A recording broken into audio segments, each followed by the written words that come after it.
Hey everybody, it's Aldo Gandhi, and I just want to let you know really quickly that our swag shop is reopened. DeepDishTees.com is where you go, and that's tees with T-E-E-S. Clever name, guys. They're the new home of our merchandise. You can get t-shirts, you can get caps, you can get coffee mugs, you can get hoodies, you can get all sorts of good stuff, and you'll help out the barroom with the purchase.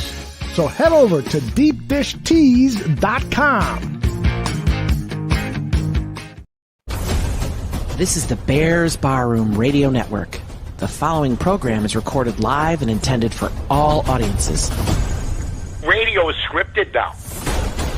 We just come up with it. We don't use computers. We don't rehearse.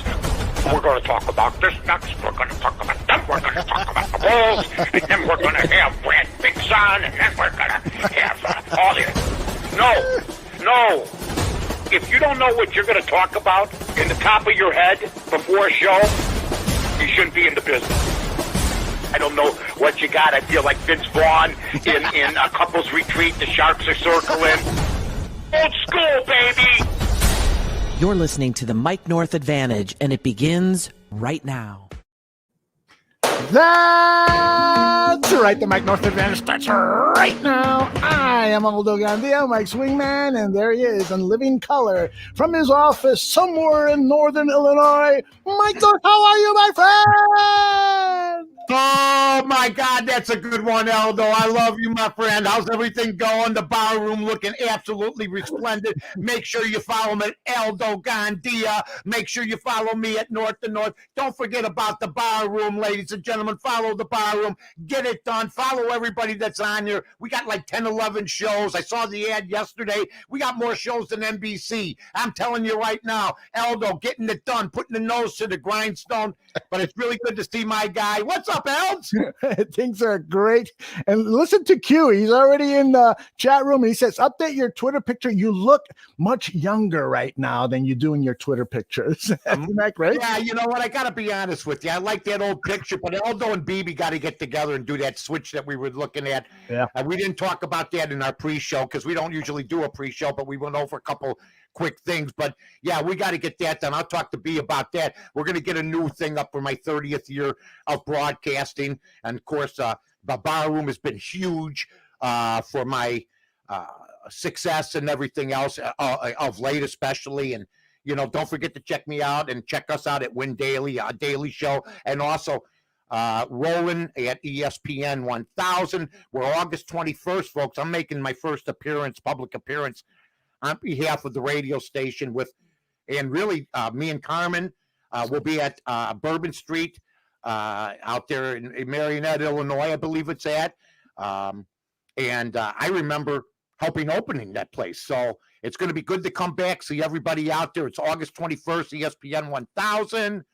And should be a lot of fun. I'm going to try to be there August 21st. Yeah, it's a Saturday. It's a Saturday morning. You want? Hey, maybe we'll go together. It's a Saturday morning. I could come get you. It's going to be a long ride. You know what I mean? But that's fine with me.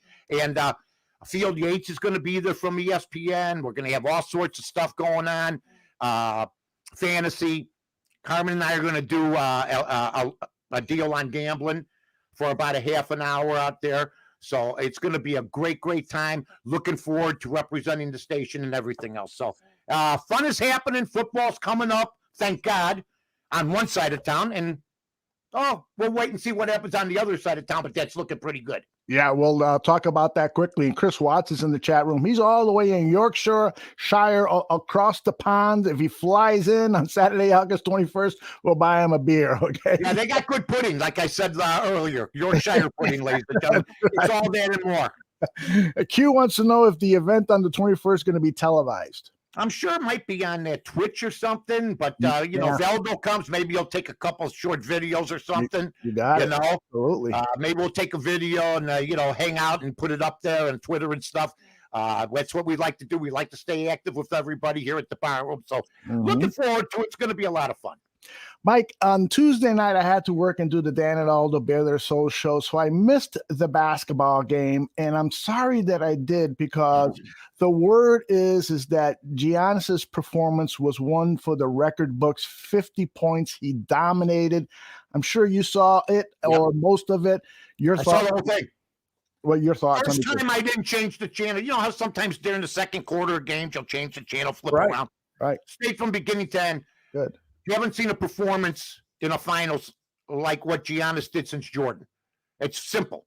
2 40-point games, a 50-point game in the finals. Right. Blocks, assists. I'm happy for the coach of the team, Budenholzer. I'm happy for the team. The way that he's handled himself. He's having fun with it. Today he says, I want to see 100,000 at the airport in Greece to greet me. The other day, he drove in through the Chick-fil-A line and ordered 50 chicken nuggets, if you will, for his 50 points. And if you're Coca-Cola, you got to jump on this Sprite and lemonade mix. Now, when I had my hot dog stands, what I used to do, we used to call it suicide, the suicide drink. I had six different pops. I had root beer, Coke, orange, and you'd mix them all up. Or you'd mix up a couple pops. Okay, but people don't have time to buy both. So you know what? Coca-Cola, get working on the Giannis Championship fizz drink if you can, with lemonade and Sprite, which I will try down the line. I'm sure I've had something of that. I used to put 7-Up together. It's good. People have mixed pop before. I'm sure you have. A lot of other people have. Yeah. But this guy, I mean, they should sign him to an endorsement deal right now. Yeah. Especially, in these times, since Coca-Cola is one of those woke companies, he'd be a good guy to have as one of your deals because, man, he just knows how to get it done. And, boy, what an argument against the super teams. He basically said this is the way to do it. This is the way to play. This is the way to start with your team and stay with your team. And it's not like they got him a whole lot. In my opinion, Chris Middleton and Drew Holiday, good ball players. Yep. But there was the big one and the pretty good, too. It wasn't like Pippen, Jordan, Rodman. It wasn't like LeBron, Irving, and Love. It wasn't like Brooklyn with Harden, Durant, and Irving. He won by busting his ass and getting it done. And I've never been more impressed with the way the guy carries himself. You know what? His parents, he went to hug them first. Great upbringing, and I just couldn't be happier for Milwaukee. I mean, a small market team in the Midwest. This guy could have gone anywhere this year. Been part of a super team. He said, no, I'm the man, I'm the man, I'm the man. And they put some people around him, not the greatest, but very good. Yep. And him and Chris Middleton did a good job. Drew Holiday did a good defensive job, but he was 4 for 20. I mean, from the field. So, you won with guys like Connaughton and, other people. And Chris Paul still has that burr on his neck that he can't get it done. And I think he'll leave and do exactly what Giannis says you shouldn't do. He'll try to hook up with LeBron and everything else. But to me, they gave Chris Paul the medium jumper. I don't know why they did that, but he just did not get it done. And this is 17 years now. And yet they're calling him one of the top 5 point guards in the business. I can't go there. I'll call him a top 10 if you want, maybe top 11. But he's no Kuzi. He's no Isaiah Thomas. He's no Magic Johnson. He's not even John Stockton. Stockton made it twice to the finals and holds all sorts of records. So, we'll see what happens. But there's been a lot of great point guards throughout the history of the NBA, folks, that we're not even mentioning. Believe me when I tell you this. So, he's still got that regular season hero thing as far as I'm concerned. They almost did it, but to be the first team to have a 2-0 lead and to lose 4 straight, not good. Yeah. Mike, I would love it if you were to do analysis of an NBA game or a post-game show. I mean, what you just did there the last 4 or 5 minutes was an outstanding analysis of the entire game, of the politics behind it, of interesting side stories and stuff. It just applause. And then when you brought up Giannis talking about he did it, he effing did it because he didn't build a super team like other guys have done. I loved that so much, that he stood up for the integrity of NBA basketball and how teams should be run. Well, I'll tell you this load management crap, he doesn't believe in that, number one. He goes to work every day. He's not a lazy ass like Harden. He's not a head case like Irving. Durant, you could say whatever you want about him. I love him as a player, but he went and to join a super team and won. He hadn't won before that. Okay, so Giannis did something Durant couldn't do, and for people that would take Durant over Giannis, go ahead. If I had to start a team tomorrow, if I had to add a guy to the Bulls roster, it would be this guy. It would be this guy. 2-time MVP, this year Defensive Player of the Year, now Finals MVP, and he averaged 30 points during the Finals. Sorry, he's the best player in basketball. You can name anybody else you want. It's not even close. LeBron had a bad ankle for 3 months. He sat on his ass. He could have played. This guy hyperextended his knee. Yeah. He played on a leg and a half. Yep. He took the treatment. He played on a leg and a half in this series where other NBA stars would have sat out. We've seen it. And I don't care if it was playoffs or not, because they're afraid of their careers. This guy said, I got to play. I don't know how he pulled it off. But that knee went backwards. We saw it with our own eyes. It was gruesome. So he's as tough as they come, as classy as they come. I love the family situation for him. I love the fact that he brought in, just a whole new aura for the NBA. I think the NBA season really was saved. I'm anxious to see what the ratings were.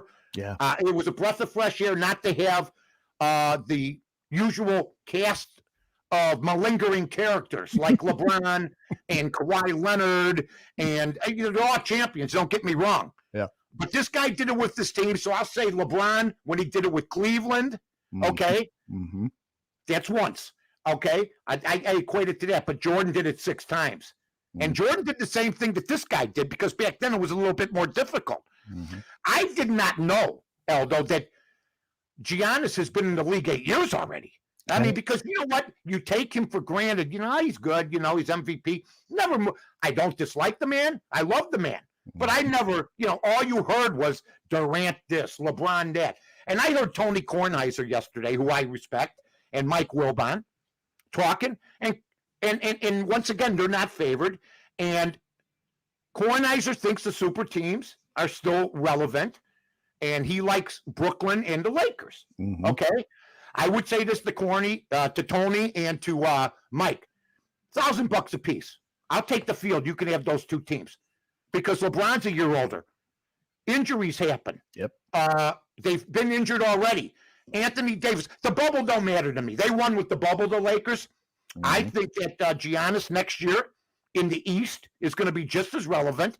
And we'll see if Kyrie Irving decides to take 2-3 weeks off at a time when he's healthy. Because you just can't turn it on and off. I've been saying this since forever. When you're a boxer, you don't spar 1 week before a title fight. When you are a radio talk show host, okay, what makes talk show hosts, the good ones, is working every day. If I worked only twice a week during my days in radio, it would have been much more difficult for me to be good or to be relevant. You have to work every day. I believe that. You can't be a roofer and come twice a week. You can't be a doctor and come twice a week and perform surgery. You got to go to work. And the NBA players, most of them, the high-priced ones, don't want to go to work every day. It's simple as that. That's all there's going to say. I once again will say, LeBron sat on his ass when he was healthy. And they saved everything for the playoffs, and it blew up in everybody's face. Same with Brooklyn, okay? Everybody ended up getting hurt. Kawhi Leonard, all these guys got hurt, not because they play a lot. It's because they don't play a lot, period. Yep.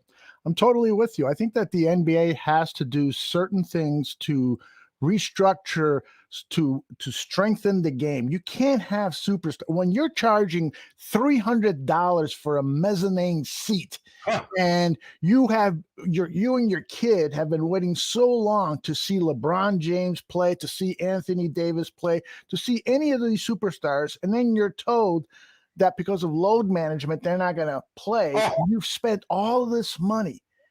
That's just a real problem for this NBA. They've got to figure out a schedule that allows players to regenerate their bodies. They got to figure out all those things and stop this nonsense, because it's going to ruin the league. It really is. And Giannis is such a breath of fresh air. Just like you say, he's a real hero in my mind and a great spokesman for the league. From an international perspective, he could help save the league, because now he's going to get more international fans. I remember being part of a Yao Ming thing for McDonald's, and the reason McDonald's signed Yao Ming, because he's from China. Exactly. How many Because of all the people. Exactly. So international is big, but you can't succeed internationally if your superstars are taking a day off or nursing little injuries. That's just not. That's exactly right. As far as me being an analyst, you know what? I guess Maria Taylor's leaving ESPN to go with NBC. So there's a job opening for you there, Mike. No, God bless her. Best of luck. I never tuned into their their post-game show. Mm-hmm. The best post-game show is the TNT show. Now, when I say I never tuned in, I tuned in to see who was on: Jalen Rose, Adrian Wojnarowski, and Maria Taylor. Mm-hmm. I don't know many people that said, "Is Maria Taylor coming on?" I don't know. Mm-hmm. You know, I think that she's going to NBC. God bless her. She's going to get more money. She's in a good position. Mm-hmm. She turned down big offers, a couple big offers from ESPN, from Jimmy Patero. Mm-hmm. Okay. But Malik Andrews, I want to say something about her. If you did not see the post game, she's probably the odds-on favorite. She did the introductions of the team afterwards, the championship trophy. She's ready to jump in. I don't think they'll skip a beat. I mean, she's outstanding, Malik Andrews. If they'd like me to be an analyst, I'm open. I'm open. Jimmy, give me a call, my friend. That's all I'm going to say. Because you know what? And another thing, between the TNT show and ESPN, it just doesn't seem that the people on the ESPN basketball show have enough time. Yeah. You know, it's all more coordinated, more scripted. Where you got Barkley and Shaq. See, that's the kind of show. Mm-hmm. They do basically a radio show on TV. Yeah. Off what's happening currently. Right. And I think it's too choppy to the people involved on the show on NBA on ESPN. Yes. But like I said, Jimmy, you want to put me a couple $100,000? That's all. Put it in an envelope, hand it to me. I'll do the show all year long. I don't need millions. I don't need 2 million, 3 million. Give me $200,000. You want it in small? Mike? Hey, I'll be like Rockford in expenses. I love it. But I wish everybody in broadcasting, when you got a shot to see when you got a shot to make bigger money, it's hard to turn down. And NBC is huge. Yeah. So you got to take it. But you know what? She was the main deal. I mean, as far as people were talking over there, you know, at ESPN and, you know, over there at NBC, you know, she's going to cover the Olympics. And I think you get lost with those type of things where you were the headliner over there. But there was a lot of drama involving Maria. Like I said, Malik Andrews, I think, would be my odds-on favorite. I don't think Rachel Nichols is going to get it because of what happened with the situation with Maria and Rachel. So it's interesting to see what will happen. Show me the money, Mike. I've been shown the money. $200,000 expenses, maybe a free meal and a free motel room. Before we went live, we were talking about the crowds outside the Milwaukee Stadium, and I got pictures to show our viewers on YouTube. You can catch this show on audio podcast, but you can also see the video version on our YouTube channel. Those of you listening on the audio version, just go over to YouTube and then punch in Barroom Network. You'll see it there listed among our many other shows. So this is the crowd outside the stadium. Nobody's wearing a mask, of course, as you. That's early too. That was early. They had 65,000. They're telling you your kids got to wear masks in school. There it is. Look at that. Nobody had masks on. I don't know what you do if you have to go to the bathroom. You're not getting out of there. You're not getting out of there. If you're in the middle of that, look at these people. Now, wait a minute. I'm 10 feet from my bathroom. If somebody said to me, you want to go stand in that crowd? First of all, congratulations to all the super spreaders out there.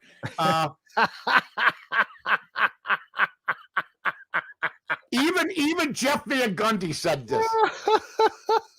Even Jeff Van Gundy said this. He goes, Dr. Fauci's in shock or something like that. You know what I mean? Yeah. Dr. Fauci's in shock. Well, I think Dr. Fauci's in shock for a lot of things lately, but my God. I can't imagine having to go to the bathroom. Or, I mean, they must go in their pants. I can't figure it out. I can't figure it out either. I mean, I know this. 3-4 hours. They're standing there for 5-6 hours. That's right. I'm starting to I don't stand in the line. I don't stand there. I have claustrophobic tendencies anyway. Yeah, I don't need 65,000 people around me. That's right. I'm starting to get a little nervous. I'm going to the Bears game in Cleveland. Dan Aguirre and I are venturing down there. And that's a duel.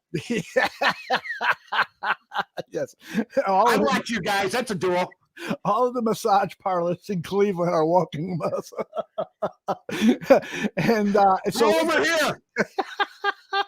So I'm starting to get a little nervous, with the potential crowd, and they're talking about a variant Delta and another. Even if you're vaccinated, wear a mask now. That's what I heard yesterday. Listen, I got the Johnson shot.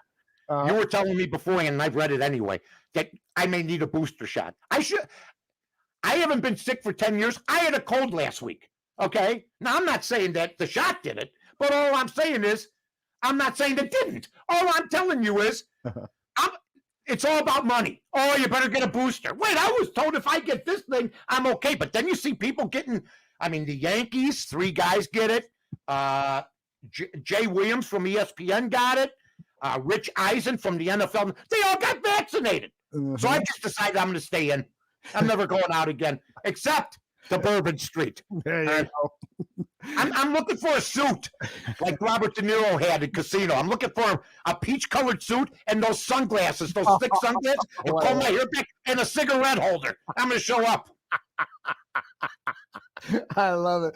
Tony says Dr. Fauci was crowd surfing in Milwaukee. Dr. Fauci's trying to figure out a way out. He's been testifying in front of Congress. Yeah, really. And look who's joined us, Heidi. Huh? Heidi's joined us. Heidi! Heidi, I love you. I saw Heidi had a great tweet this morning. Did she? Everybody, hell yeah. God bless Heidi. She's in Acapulco. I've never watched. I saw Elvis in Acapulco, the movie. Yeah. Okay. I never gave it a thought. She's in Acapulco. Mm-hmm. It looks beautiful where she lives. She takes the panoramic pictures. Yeah. My God, Heidi, we love you too, Heidi. Heidi's a looker too. Oh my goodness, yes. You kidding me? Yeah. The Barroom had an outing in New York for the Giants game, and I couldn't make it, so that was my one opportunity to get a picture with Heidi. But hopefully someday Heidi and I will meet up, and hopefully Mike will be there. It'll be a great threesome photograph. Yeah. Yeah. Easy on the threesome stuff, would you please? Jesus. Happily married 43 years I've been rolling. I don't need you to exasperate things. 43. But Acapulco looks beautiful. My 3 marriages don't add up to 43 years. How is that possible? 43 years. Because I'm Italian. It's better out. You're better off working it out. My God. 3 marriages. Hey, I know guys been married 5 times, twice to the same woman. So let's not even go there. That's funny. But it's good to see Heidi tuning in. That's right. And Heidi is a big fan of Chicago Bears football. So the training camp opens next week. Everyone is expecting this to be the season. Justin Fields is coming out. And now Dan and I did an exercise on our Tuesday night show where we went through the schedule. And me being the optimist, the eternal optimist, I said, you know what? The Bears could win 11 games with Andy Dalton as the starter. And there was a bunch of people in the chat room saying, well, what have you been drinking, Aldo? And so I said, no, it's possible. If the defense is as great as it was in 2018, and I'm not saying Dalton is better than Trubisky, but Trubisky got injured, missed a couple of games in 2018, and then when he came back, he was still a little ginger and so forth. But they should have made the playoffs with Parkey. I mean, the Parkey missed the kick, and the rest was history. And and you know, I watched VSN Vision this morning with Mitch Moss and him and I forget the other guy. They were talking, and they both think Justin Fields is going to be all that. If you say Justin Fields isn't going to be all that, or he's going to be a bust, you'll get buried by social media and by the Bears fans in them. But I'm here to tell everybody, I think he'll be middle of the road if he ever plays. I think he'll be middle of the road.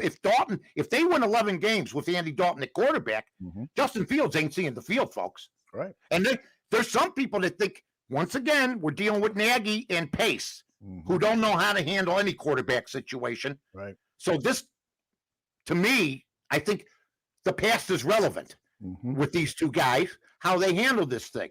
And there's some people that think Fields is going to start right away.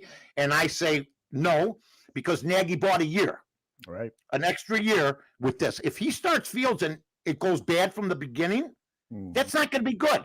I don't think he's Mahomes. I don't. I think that the people that passed on him, maybe they'll regret it, but those people that passed on him, some of them are pretty good teams. Yep. Or some of them. So I am anxious. Like I've said before, if he makes it, that's great. If he doesn't make it, that's bad. But there's a chance all five guys could be busts, or a chance that all five guys could be great. Here's my deal. Out of the five, I know 2 or 3 are going to fail. It happens every year. Let's hope he's not one of them.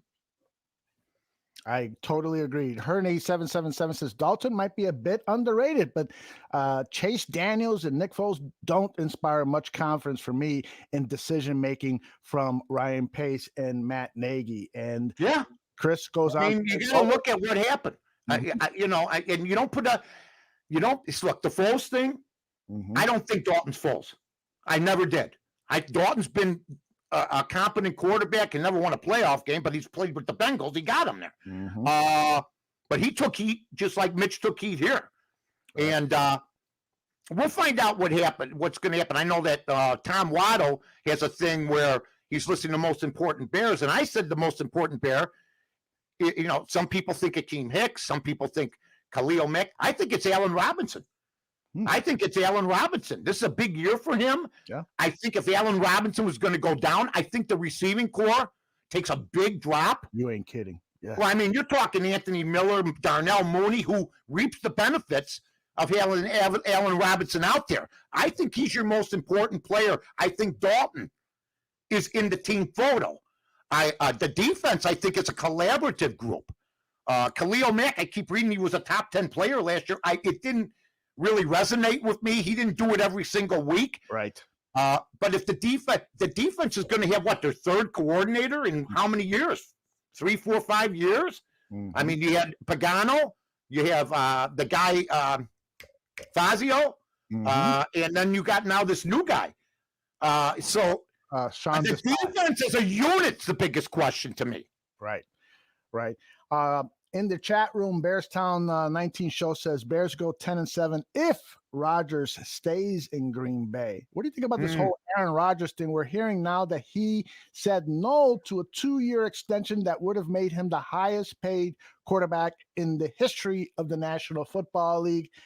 What do you think? What's going on with this guy? This is like, it's become a soap opera that you hate to tune in and watch. It's like, I can't wait for this to be over. I think he's an arrogant son of a gun. I really do. I've never liked him.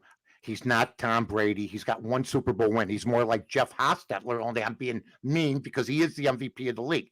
My question is, how did he become MVP of the league when there's nobody around him? I think if you're a player of that team and you've been seeing this, you are going to want him back. because it's business and you need to win and everybody benefits. But you also got to be a little aggravated because I don't think anybody's had less help in the same state as Giannis. So in the same state where a guy just won an NBA championship, you got another guy crying who has a receiver like Devontae Adams. My God. And has had a pretty good team. Granted, it's they roll with him, but every team that has a good quarterback rolls. I just think that his crying, his whining, and let me state this. Take it from a guy who's had extensions, okay? I signed an extension with 2 years on a deal left on a deal once. But if I would have said I'm not ready yet, okay, then it's no big deal. Aaron Rodgers has 3 years left on his deal. The way the media spins it, he turned down a 2-year extension. He's got 3 years left on the current deal. Yeah. Okay, so it's not a sacrifice to turn down an extension, folks. It's not a sacrifice when you got 3 more years on the deal. I could have turned down a couple extensions I had, but I liked the security and I liked the money they were paying, and I liked the place I was working at. So the nonsense that Aaron Rodgers turns down the extension. You're signed till 2023. It's all nonsensical. All right, let's talk a little baseball now because I'm a little worried about what's happened with both Chicago teams after the break. The White Sox are 4-3, and the Cubs 3-3. Let's start with the Cubs first. Chris Bryant is gone, but now there's this mysterious injury that's keeping him out of the lineup. And clearly, if it is a real injury, it's a tight hamstring or something like that. It's because they want to preserve him so that his trade value doesn't sink at all. Am I right or am I wrong there, Mike? They can get rid of all of them. I heard he had a fatigued hamstring. Yes. Here's a guy that's been called soft by not only me, but a lot of people. And you're trying to shake that image, maybe, or maybe you don't care, but you get probably pissed off when you hear it. Yeah. And you let that team tell to everybody he doesn't have a pulled hamstring, doesn't have a strained hamstring, doesn't have a ruptured hamstring. There's nothing wrong with the guy. That's right. You just had Giannis with a hyperextended knee playing an NBA Finals with. Yep. And And then you got this guy who, to me, is soft as grapes. Sorry.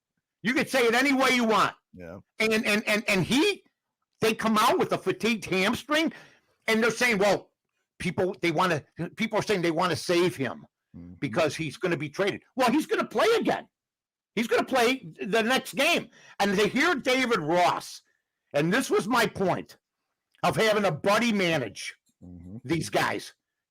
Chris Bryant, Rizzo, they elevated this guy. He's not going to get in their face and play. He sits him again yesterday. He said, well, we were going to sit him again. I mean, we were going to sit him anyway. And then well, wait a minute. If you sat him the day before, you could have played him yesterday. Right. This nonsense. They give him 2 days off, and there's nothing wrong with the guy. Nothing. Period. A fatigued hamstring, I never even heard of it. Like, your legs are tired? What are you, nuts? And then Anthony Rizzo, he has been disinterested in playing baseball for the Cubs for the last 3-4 weeks. He gets caught in a rundown yesterday on a ground ball to short. You got to run home. Thank you. And he gets caught in a rundown at third base. Unacceptable. Thank This team is a mess. This organization is a mess. I don't know what they're going to do, but they can get rid of them all. Let's start anew. Yes, I'm with you. I love that rant. It's right on target with my feelings. Rizzo is batting .218 in Oh, God. games. And a bad back. Yes. Yesterday, he left on base 8 guys. He went 0 for 5. He left on base 8 guys. Come on. How does that happen, Mike? How does that happen? I don't get it. They can get rid of it. I'm saying this to all Cub fans. And if you don't like it, that's tough. I mean, I've been following baseball forever. They can get rid of Brian and Rizzo tomorrow. And let's just start over again. Because these guys will never win again. They'll never win again. I mean, my God, you're sitting out with little owies and everything else. You know, I thought they were in it, but you know what? Once they made the trade, Jack Peterson, but the rest of the players are on the team. Yeah, It's just a mess. And David Ross, you know, he sits in the dugout. I mean, I appreciate Tony La Russa so much, You can see the difference a mile away. They don't play hard for Ross.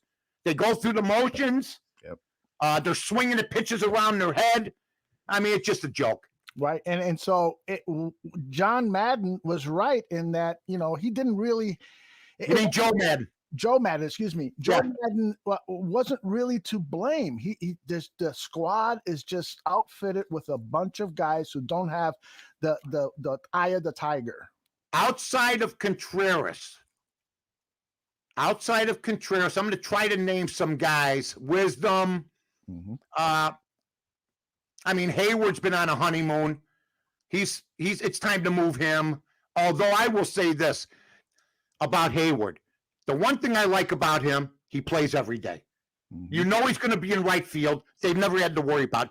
But the money he got is never substantiated. They did win the World Series, but that was a long time ago. It's time to move all these guys if they want. I'd like to keep Contreras. Baez, I don't know what the future is for him, but are you really going to give a guy that says he's got a tired hamstring $250 million? Nope. No way. No way. There's no way in hell. This is Chicago. To me, he's still a Vegas guy. You know what I mean? I mean, that's what he is. I mean, Chris Bryant has just been I don't know how you would say it. He's been up and down. He should be more beloved, but, and when people get all choked up, you got a guy that makes that good money now. Right. Saying, I can't play. Right. Give me a break. What about the fact that one of the greatest images in Chicago sports is Chris Bryant catching that last out of the World Series and with a big smile making that throw over to Rizzo? That's a great romantic memory in Chicago sports. So when Chris Bryant is eventually traded or is not re-signed, if they don't want to trade with somebody, how are you going to feel? I'm going to be happy that he brought a World Series for us. I'm not a Chris Bryant hater. I'm just saying you can't be telling people there's nothing wrong with you, but your one leg is a little tired. Mm-hmm. You can't be doing that. People go to work every day with a lot bigger problems, a lot less money, And Tony's right. I called it a country club before the season started, and that's what it was. Madden started that in spring training. Mm-hmm. I talked to people that said they had easy spring trainings, And I just look at these guys. I just can't invest $250 million in a guy that doesn't want to go out and grind. I don't. There's nothing wrong with them. Mm-hmm. Maybe they're saving him for a trade, but he's going to play again. They're going to play him. They said he's going to play today, maybe, or tomorrow. I mean, who knows? Right. But to have nothing wrong with the guy, basically, and he'll say, oh, there's something wrong with me. Now when you're telling me you have a fatigued hamstring, I've pulled hamstrings. I've had strained hamstrings. Everybody, if you played sports, maybe a lot of people did. Mm-hmm. He has nothing wrong with them. He has nothing wrong with them, period. Yeah, it could be simply they just don't want him to get hurt. They're trying to boost his trade value, but I can't imagine his trade value is increasing right now. They're saying things that he's got a tired hamstring. I just would not give a guy like that $250 million. I am sorry. No I am. And I love him for playing all 5 positions out in the outfield, infield. Doesn't make any errors. He's tried his best, but once they started losing, Rizzo seems unfocused. Mm-hmm. Bryant doesn't play. Baez has not. I mean, he still thinks they can win. Well, you got to have all hands on deck, and they don't. All right. One last question about the Cubs before we talk about the Sox. It took them 3 to 4 years the last time they went through this rebuild. Theo came in, and I mean, they basically tanked for 3 years to get high draft picks. Do you think it's going to be as painful as a rebuild this time around? I don't think the Chicago Cubs should ever rebuild. They're in a big market. Mm-hmm. I think the Chicago Cubs got a draft right, but I think he should go be involved in the free agent market. Mm-hmm. I think that they should basically quit this rebuild crap. You're in Chicago, Illinois. Thank you. You are owned by billionaires. Thank you. Okay? They can afford you. Yep. I don't want to hear rickets with money problems, okay? I bought my wife flowers yesterday. I was almost short $1. I thought I had enough money. That's a money problem. I pulled out my credit card. But that's nonsense.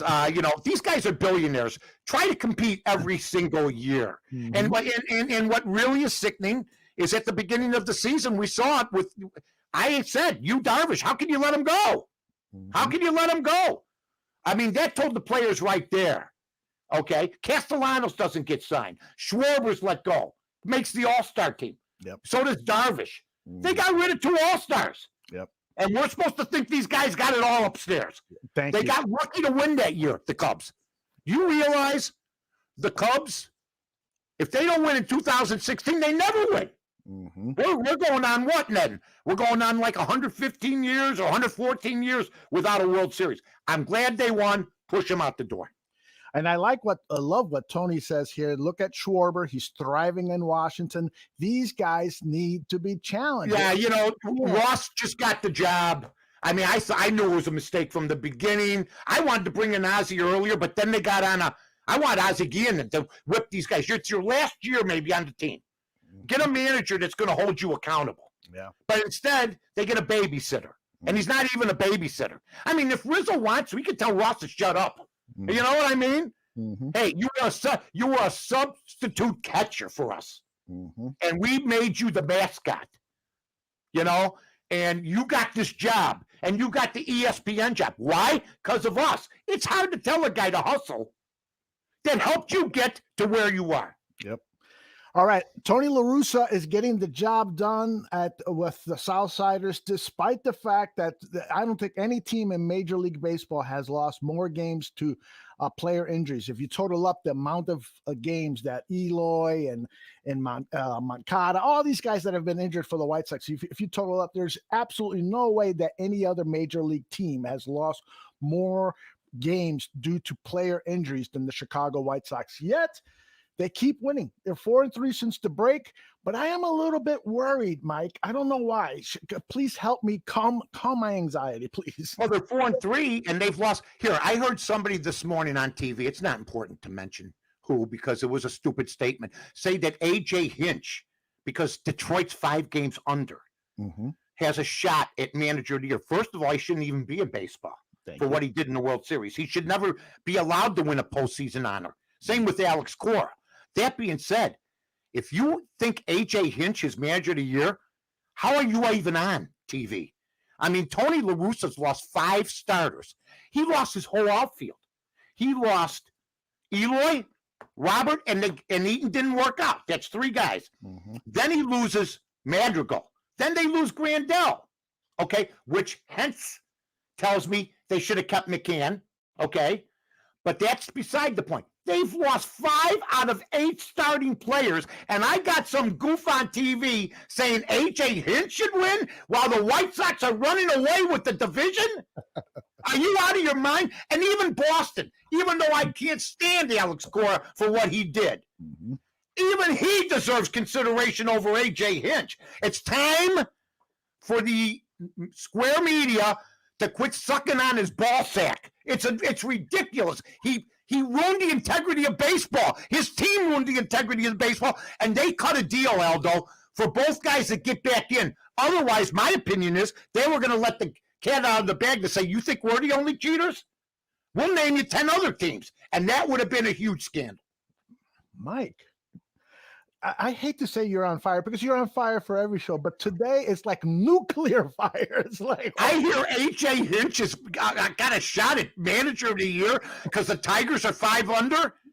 Are you out of your mind? Do you know who's in their division? You know who's winning that division? Do you know the situation? And then you had a guy named Mercedes who blew off a sign, and everybody wanted La Russa fired because he handled it. Because he handled it the right way and got in his face and said, you're probably going to get hit tomorrow. And then you got Mercedes quitting now. La Russa stuck with this guy through thick and thin. And La Russa's going to try to talk to him. But there are squares out there that wanted La Russa gone because he held a player, a 28-year-old rookie, accountable. I mean, it's completely insane. Tony La Russa, hands down, I'll argue with anybody, is the manager of the year in the American League, and Gabe Kapler right now is, I mean, my God, the Giants are beating up on the Dodgers, for Christ's sake. I mean, Gabe Kapler should be manager of the year in the National League. Q from Cincy agrees with you. And have you heard anything about the Twins broadcasters that boo-booed speaking on Gavin Sheets having nightmares about Barrios pitching? I haven't heard that. So No. we'll look. Don't know anything about it, Mr. Inglewood. I love the moniker, my friend, Mr. Inglewood, but don't know anything about that. Gavin Sheets has been, I mean, these guys got a lot of confidence. La Russa instills confidence. It's next man up. I mean, I've never seen anything like it. You name me another team that could lose 5 starters. 5 starters and still be dominant. That's managing. That's managing as good as it gets, folks. Mike, you got a comment on Detroit sports? Don Burr says Detroit sports all are on the rise. He thinks the Lions are going to make the playoffs in about 5 years. He thinks the Pistons are going to be back to NBA dominance in about 10 years. Don pops in every once in a while and brags about Detroit sports and craps on Chicago sports. My God, Detroit has just been a cesspool of ineptitude. I mean, you know,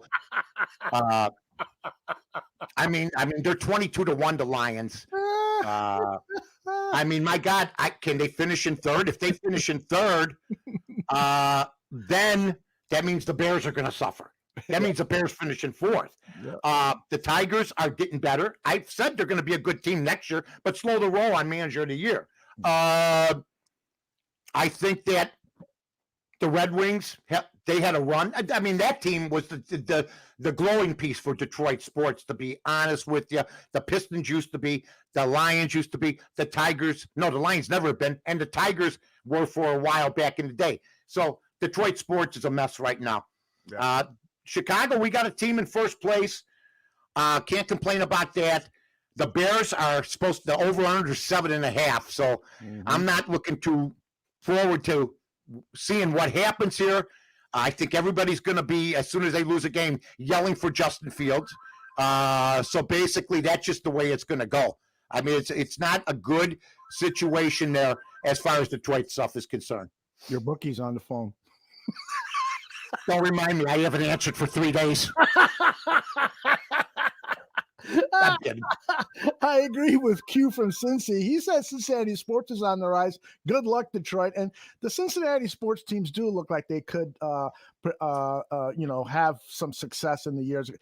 If Joe Burrow is the real deal at quarterback for the Bengals, that team is going to be really good and winning AFC division. Who would you rather have, Lawrence or Justin Fields?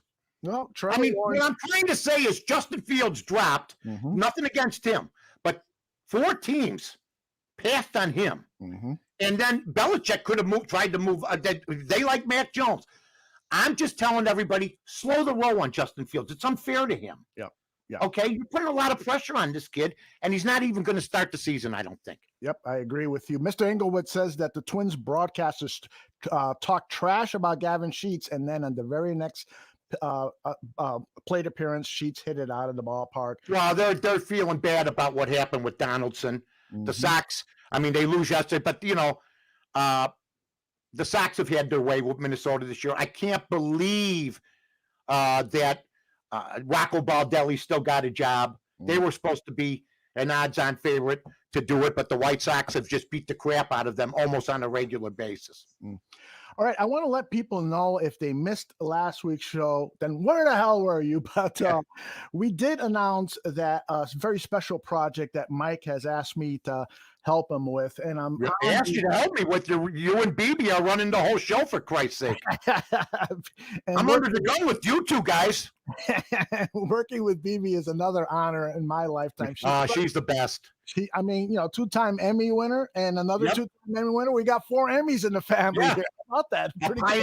A pioneer as far as being on. She was on the air in 1992. When it was rough, and you could ask Peggy about that. Peggy Kaczynski. You could ask her. You had to know. You still do, I think, if you're a female in broadcasting. Hey Joey, you have to know 10 times as much. I always thought that about Peggy. I always thought BB was ready to go. She would disagree with me, argue with me, but she was on back in 92. I ushered in. It was just a beautiful time, and BB is underrated. Like I said, she's a pioneer in sports radio in Chicago. How many women sat in back in the day on sports radio in 92, 93, 94. I can name you 15 that sat in with me. Yeah. From BB to Joan Esposito to Kathy Brock. Were they personalities? Did I bring them in because, of course, they had viewership and everything else? Right. Absolutely. Right. I pulled every trick in the book, you know? So, yeah, it was fun. It was fun. And a lot of the ladies know their sports, man. Yep. And BB was right at the top of the list. Yeah. Of course, she's been listening to my BS for a long time, so that's she had no problem disagreeing with me. Believe me, back in the day. But yeah, it's a great collaboration we're going to have. Yeah, and so what we're doing is, Mike is now 30 years in broadcasting. His voice has been hitting Chicago airwaves and then the national airwaves for 30 years now. And so we decided to, put together some of his stories and collect some stuff. And then wait till you see all the interviews. I got interviews with Mickey Mantle, Ted Williams, interviews from way back in the day that we're going to put. I got to get you those tapes. I mean, I can't believe I didn't bring them when I saw you last week. My God, I forgot all about it. Yeah, I was expecting you to come in with a big cardboard box and a bunch of stuff in it, but we'll. No, I won't be in a shopping bag. There you go. Along with an envelope, small bills. Oh yeah, small bills. So in 2022, we're going to have a truly tremendous retrospective of Mike North, his own words and the words of others. And part of the process here, we've been doing some pre-interview work, and Mike and I thought it would be good to share some of the stories. Some of the cuts. Yeah, and last week, Mike talked about, showing up to the Score after doing the world tour. And just doing my job. I'd be going, hey, welcome to Score Sports Radio, WSCR, we're ready to go. How you doing, Jigs? I'm doing good, Mike. Hey, everything going good? Yeah, how you feeling? I'm feeling great. Then we go to commercial. I go, oh. Then we come back, boom. You know what I mean? Because I loved it. The red light would go on. We're ready to go. So, yeah, it's been a lot of fun. And this whole collaboration thing with me and you is great. Yeah. And so I picked a different cut today. And this is about Mike's how he fell in love with the world of sports and changed his life and also changed the lives of us, fans of Mike North. Take a listen to this.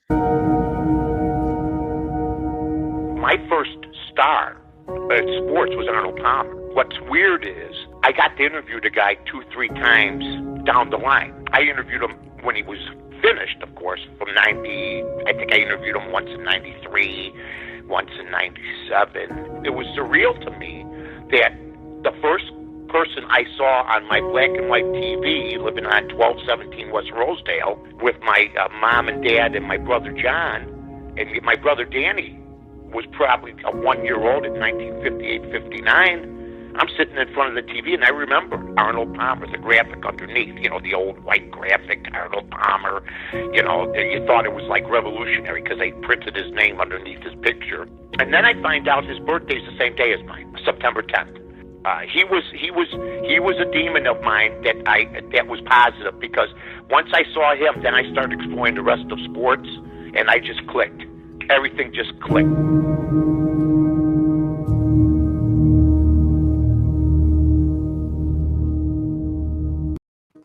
That looks like my TV that I watch that. Let me tell you about this very good cut, first of all, Aldo. And I got to say this. Arnold Palmer, to me, I saw him. And then I'd read Sports Illustrated when I was a kid, 8, 9, 10 years old. I'd read the newspapers, all 4 of them, just the sports section. Collect baseball cards. But Arnold Palmer, his charisma, his class, his looks, his swashbuckling type of situation. Then I saw the picture of him. I don't know if we can pull it up. He's standing in his master's jacket outside a red Eldorado convertible, white with the red interior, with the red exterior. And he's standing outside a country club somewhere, and I'm going, this guy is all that and more. He was the first guy to fly. And then I got a chance.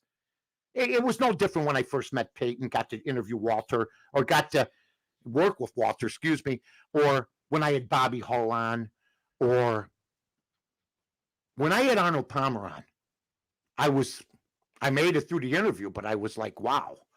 I'm 7 years old, and then all these years later, he's still alive, and I get the chance to interview him about all his greatness and what he did for the world of golf. And he was so nice to me. And then I told him we had the same birthday, along with Roger Maris, September 10th. Those are my two guys. There it is. When I saw that, I go, I'm in. I'm in. I mean, my God, what a class act. First guy to fly his own plane, competitor, graceful, promoted golf to the end, helped start the Golf Channel. Just a legendary guy. I've entertained. I can't write a book for the most part. I got to have somebody do it for me because I don't have the attention span. But he's the first star. He was my first star. He was my first guy. I saw him, and I'm a little kid, and I'm watching with my dad, the Masters, and my dad's rooting for Arnold Palmer like millions of people did. Just a magical guy and great for the game of golf. We're getting a lot of compliments in the chat room. I'm flashing some of them up on the screen here. And thank you all very much for the kind words. Heidi says she can't wait to hear the entire documentary. She says it's going to be fire. Merv says it's going to be 30 years in broadcasting. That's why we're doing this. That's an amazing thing. And Merv says that you have a filing cabinet for brains. You just remember all of this great stuff, and you really do. Your memory is outstanding on stuff. I only cared about things I cared about. In other words, I hated school. Mm-hmm. I flunked 7th grade. I didn't go to high school except for a couple years. My mom and dad were besides themselves. My dad was more about tough love. You're a bum. You're going to be a bum if you don't go to school. I never worried about it, but I got tremendously lucky. I met BB, and that's when my whole thing changed. But I also, the score started and everything else. But yeah, I've been blessed that way. There was only like 2-3 things I always figured if I'm interested in 2-3 things, maybe I can make that work. And it looked at the age of 39, I was going to be in the hot dog business for the rest of my life. And then things change. There'll be more cuts along the way. But yeah, I've been very fortunate. I don't think I've lost my fastball. I don't think I've ever lost my fastball. That's for sure. I've often said this. If I wanted to come back, if I wanted to get on my hands and knees, say, please, I could win my time slot in Chicago. But I'm happy where I'm at. I love being on the ESPN 1000 with the cherry on the Sunday. Mm-hmm. I'm having a great time. I got the Bears Barroom. I also got Win Daily. Couldn't be better. And I've been blessed. So, yeah, I've been blessed with the acumen as far as sports and as far as knowing the city of Chicago. And as far as loving the city of Chicago, which has been bothering me over the last year and a half. I was in the city yesterday. It's starting to come back. Yeah. But I drove down Irving Park Road, where I used to have one of my hot dog stands around Irving and Kedzie and California, going straight down Irving. And I saw a lot of businesses closed. Yeah. So, and they never were closed when we had our business down there. Yeah, it was thriving. And we had a place on Irving and Central Park, one of them. We had 3 of them. And so I hope the city comes back, but I could see where a lot of the small businesses, a lot of for lease signs and stuff like that. Yeah. We've got just a couple of more things to do before we sign off. And that includes, wow, it's been a fast show. It has been. It's been one of my favorites. Joe's got a quick question here. He knows that you don't know who's racing at Del Mar, but he's asking for a tip on betting the ponies in general. Any tips for guys that like to go to the racetrack and put a nickel or two on a pony? Yeah, I think that if you have 10 horses mm-hmm. and 5 of them are 5-1 or less, and the rest are 6-1, 10-1, 15, 30, 40. You bet the last 5. You bet a long shot's going to come in during the day. If you got 9 races, Joe, okay, nobody's going to tell me every favorite's going to win.